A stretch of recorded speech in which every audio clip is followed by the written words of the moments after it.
अस्सलाम वालेकुम दोस्तों, मैं हूं अदनान और आज की इस वीडियो में आपके साथ अपने गार्डन में लगे हुए पपाया के प्लांट्स शेयर करने जा रहा हूं।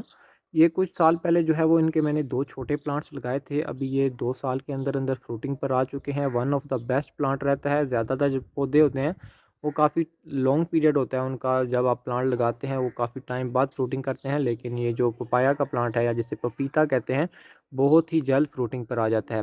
ये एज़ ए वेजिटेबल भी इसको यूज़ किया जाता है और एज़ ए फ्रूट भी यूज़ किया जाता है। जो फ्रूट है और वेजिटेबल भी है, दोनों के काफ़ी ज़्यादा मेडिकली बेनिफिट्स हैं। आप अगर इसको यूज़ करते हैं तो काफ़ी ज़्यादा आपको बेनिफिट्स हासिल होंगे। और दूसरा, इसके मैंने कुछ सीड्स लगाए हैं, वो जल्द ही वीडियो मेरे मेन यूट्यूब चैनल पर अपलोड हो जाएगी, जिसमें मैं आपको कम्प्लीटली गाइड करूँगा कि कैसे आपने इनके सीड्स को लगाकर अपने गार्डन में आप इसको ग्रो कर सकते हैं।